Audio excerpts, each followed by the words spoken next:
عمرے کو سٹارٹ کرنا ہے، پہلے اچھی طرح دیکھ لیجئے حجر اسود کہاں ہے۔ حجر اسود کو معلوم کرنے کے بعد اب آپ نے استباء کرنا ہے۔ آپ نے حجر اسود کو تلاش کرنے کا ایک طریقہ یہ بھی ہے کہ ایک گرین لائٹ وہاں پر لگائی گئی ہے، یعنی حجر اسود کی بالکل سیدھ میں حرم پاک میں سبز لائٹ ہے، اور ویسے بھی اندازہ ہو جاتا ہے وہاں لوگ کھڑے ہو کر استلام کر رہے ہوتے ہیں۔ حجر اسود تک جا کر بوسہ دینا آج کے دور میں تو بہت مشکل ہو گیا ہے، وہاں رش بھی بہت ہے، اور یہ کوئی مقابلہ کرنے تو ہم گئے نہیں ہیں کہ جناب کسی کو دھکا دے کر کسی کو گرا کر میں اس کے اوپر چڑھ کر جا کر حجر اسود کو بوسہ دوں۔ یہ جگہ تو عاجزی کی ہے، تو اگر آپ کو محسوس ہو رہا ہے کہ بہت رش ہے تو ویسے حجر اسود کی طرف نہ جائیں، بلکہ حجر اسود کی سیدھ میں کھڑے ہو کر آپ نے استلام کرنا ہے۔ پہلے آپ طواف کی نیت کر لیں کہ اللہ میں طواف کا ارادہ کرتا ہوں، طواف کی نیت بھی عربی میں بھی موجود ہے، اسے میرے لیے آسان فرما، میرے لیے قبول فرما۔ سیدھا کاندھا آپ کھلا کر لیں گے اور بالکل حجر اسود کی سیدھ میں آ کر اپنے ہاتھوں کو اس طرح اٹھائیں گے کہ آپ کی کانوں کے چہرے کی سیدھ میں آ جائیں۔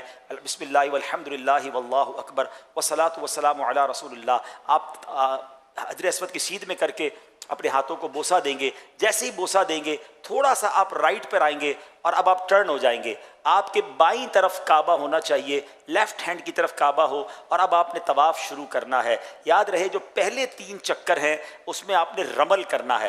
رمل کس کو کہتے ہیں؟ تھوڑا سا اکڑ کر چلنا۔ کچھ لوگ بڑا اچھل کود کر رہے ہوتے ہیں، ایسا نہیں کرنا ہے۔ آپ نے تھوڑا سا جس کو کہے کہ اپنے کاندھوں کو چوڑا کر کے تیز تیز چلنا ہے، اور اس میں آپ نے اپنے جو پنجے ہیں اس کے بل چلنا ہے۔ اور یہ اس زمانے میں جب کفار ہوا کرتے تھے تو مسلمان ان پر ایک روب ڈالنے کے لیے اس طرح کیا کرتے تھے۔ تو پہلے 3 چکر میں رمل ہے، یہ یاد رکھیے گا، وہ بھی مردوں کے لیے ہے، خواتین کے لیے نہیں ہے۔ اور اگر بہت رش ہے، آپ کو لگتا ہے میں رمل کروں گا اور لوگوں کو تکلیف ہوگی، ٹکر ہو جائے گی، تو پھر آپ نارمل چلیں گے۔ ہاں اگر رمل کرنے کے لیے آپ تھوڑا کعبے کے دور ہو جائیں نا، تھوڑا سا لانگ آپ چکر کر لیں، تو پھر آپ کا رمل بھی ہو جائے گا۔ تو اس سنت کو بھی ادا کریں۔ کچھ لوگ یہ بھول جاتے ہیں، 3 چکر رمل کرنے کے بعد وہ پھر کاندھا چھپا لیتے ہیں، تو ایسا نہیں ہے۔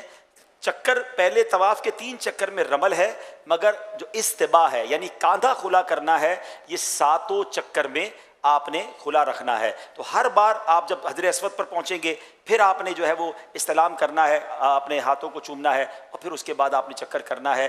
استلام 8 ہوں گے اور چکر 7 ہوں گے۔ طواف کی تسبیح 7 رکھیں، کیونکہ بعض اوقات انسان چکر بھول جاتا ہے، تو طواف کی تسبیح ہوگی تو آپ کو چکر یاد رہیں گے۔ اگر کچھ وظائف باندھ لیں کہ میں نے پہلے چکر میں یہ پڑھنا ہے، دوسرے میں یہ پڑھنا ہے، اور اس کی عادت بن جائے گی، تو پھر آپ کو چکر بھولنا جو ہے وہ مشکل ہو جائے گا۔ اچھا، جیسے طواف کمپلیٹ ہوگا تو آپ نے سیدھا کاندھا پھر جو ہے، اب چونکہ نوافل پڑھنے تو آپ نے اس کو ڈھک لینا ہے۔ اچھا، اب نوافل جو پڑھنے ہیں اس میں یہ آپ نے ضرور دیکھنا ہوگا کہ کوئی مکروہ وقت تو نہیں ہے۔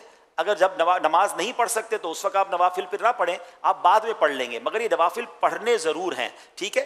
مسجد الحرام میں موقع نہ ملے تو اپنے ہوٹل میں جا کر بھی پڑھ سکتے ہیں، مگر بہتر یہ کہ مسجد الحرام میں پڑھیں۔ مقام ابراہیم کے پاس جا کر ہی، اور جناب بہت قریب جا کر ہی لوگ پڑھنے کی کوشش کر رہے ہوتے ہیں، اور اس کے لیے بعض اوقات طواف بھی روک رہے ہوتے ہیں، ایسا نہیں کریں گے۔ وہاں بہت رش ہوتا ہے، آپ کو جہاں جگہ ملتی ہے آپ جو ہے وہ نماز طواف ادا کر لیں، اور جب نماز طواف ادا ہو گئی، 2 رکعت نفل آپ نے پڑھ لیا، تو اب ملتزم کی حاضری مستحب ہے۔ پہلے دعائیں کریں خوب۔ اب ملتزم کیا ہے؟ سبحان اللہ، کیسا پیارا مقام ہے کہ کعبے کے دروازے اور حجر اسود کے درمیان جو جگہ ہے، ایکچولی یہ 2-3 لوگوں کے کھڑے ہونے کی جگہ ہے، اور اگر وہاں موقع مل جائے سبحان اللہ تو خوب لپٹیں، اپنے جسم کو بھی ملیں، لیکن چونکہ وہاں لوگ اب عطر وغیرہ بہت لگاتے ہیں، تو بہتر یہ کہ ملتزم کی سیدھ میں کھڑے ہو کر دعائیں مانگ لیں، کیونکہ اگر وہاں خوشبو لگی ہے اور ہم جا کر اس سے لپٹیں گے، ہو سکتا ہے ہمارے احرام پر بھی خوشبو لگ جائے، اور احرام میں تو خوشبو نہیں لگا سکتے۔ تو بہتر یہ کہ بعد میں جب آپ احرام وغیرہ سے فارغ ہو جائیں تو اپنے گھر کے لباس کے اندر پھر جا کے کوشش کریں، اگر ایسا ٹائم ہو اس میں بھی یہ دیکھنا ہوگا کسی کو دھکے نہیں دینے، کسی کو تکلیف نہیں دینی۔ اگر تکلیف دیے بغیر آپ ملتزم سے لپٹ سکتے ہیں تو سبحان اللہ، یہ تو نبی پاک علیہ الصلوۃ والسلام کا انداز ہے کہ آقا نے اپنے چہرے کو لگایا، صحابہ یہاں آنسو بہایا کرتے تھے، تو آپ نے وہاں پر خوب دعائیں کرنی ہیں۔ ملتزم کی دعائیں بھی الحمدللہ رفیق الحرمین میں لکھی ہیں کہ وہاں کیا دعائیں کرنی ہیں۔ اس کے بعد پھر آپ نے جب ملتزم سے دعا وغیرہ سے فارغ ہو جائیں تو اب آپ آئیں زمزم شریف پینے کے لیے۔ سبحان اللہ، پہلے تو زمزم کا کنواں ہوتا تھا، اب وہاں پر کولر لگا دیے گئے، تو آپ کولرز کے پاس آ جائیں اور وہاں کر آپ زمزم پئیں۔ اور سبحان اللہ، زمزم کی تو کیا بات ہے کہ نبی پاک علیہ الصلوۃ والسلام فرماتے ہیں ہمارے اور منافقین کے درمیان فرق ہے کہ وہ زمزم پیٹ بھر کر نہیں پیتے، تو زمزم پئیں، دبا کے پئیں، آئے ہائے، اور کعبے کو دیکھ کر تو زمزم پینے کا مزہ ہے، اس کا مزہ ہی اور ہے۔ بہرحال میرے پیارے اسلامی بھائیو، اب آپ فارغ ہو گئے، طواف سے، اب اگر تھکیں تو تھوڑا سا مزید حرم میں بیٹھ جائیں، اور فریش فیل کر رہے ہیں تو اب آپ صفا مروہ کی سعی کے لیے جائیں گے۔ صفا کا بورڈ لگا ہوا ہوتا ہے سعی کا، وہاں چلے جائیں، صفا پہ کھڑے ہو کر سعی کی نیت کریں گے، نیت کتاب میں موجود ہے۔ اس کے بعد آپ نے وہاں پر دعائیں کرنی ہیں۔ بہتر یہ کہ 25 قرآن پاک کی آیات جتنی دیر میں تلاوت ہوتی ہے اتنی دیر دعائیں کریں، یہ خاص دعاؤں کی قبولیت کا وقت ہے۔ اب صفا سے مروہ جو ہے آپ نے سعی کرنی ہے۔ بہتر تو یہ ہے کہ اگر آپ کو موقع مل جائے کہ بیسمنٹ میں جہاں پرانی حدود اربع کے مطابق سعی ہے، اگر وہاں آپ کو موقع مل جائے تو وہاں جا کے سعی کریں تو وہ زیادہ ماشاءاللہ بہتر ہو جائے گا۔ صفا سے مروہ ایک چکر ہے، مروہ سے صفا دوسرا چکر ہے، پھر صفا سے مروہ تیسرا چکر ہے، مروہ سے صفا چوتھا چکر ہے، یعنی یہ 7 چکر پورے مروہ پر جا کر ہوں گے۔ شروع صفا سے ہوگا اور ختم کہاں ہوگا؟ مروہ پر۔ کچھ بیچارے حاجی سمجھتے ہیں کہ صفا سے شروع ہوا ہے تو واپس صفا پر آئیں گے تو ایک چکر پورا ہوگا، تو وہ 14 چکر کر لیتے ہیں، یعنی صفا سے مروہ، مروہ سے صفا کہتے ہیں اب ایک پورا ہوا، اب صفا سے مروہ، پھر مروہ سے صفا، تو 14 چکر میں بعض اوقات وہ تھک بھی بہت جاتے ہیں اور پھر گھبراتے بھی بہت ہیں۔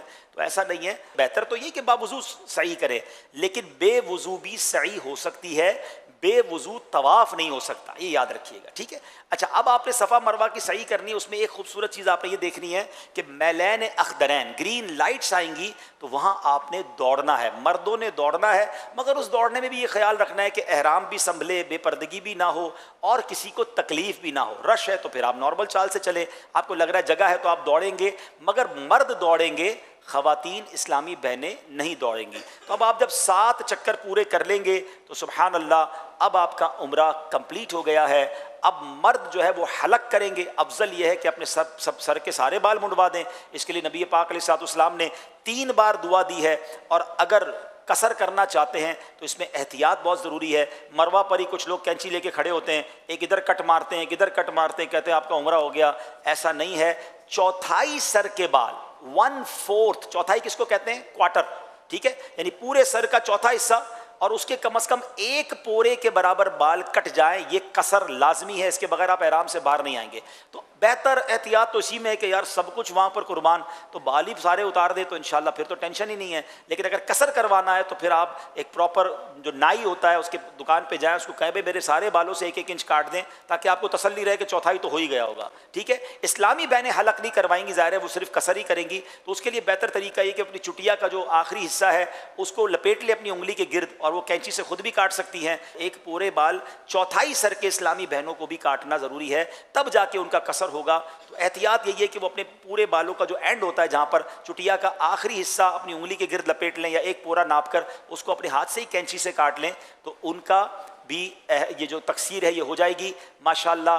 اب آپ کا عمرہ پورا ہو گیا، آپ احرام سے باہر آ سکتے ہیں، خوشبو لگا سکتے ہیں، جو پابندیاں تھیں آپ کی پوری ہو گئیں۔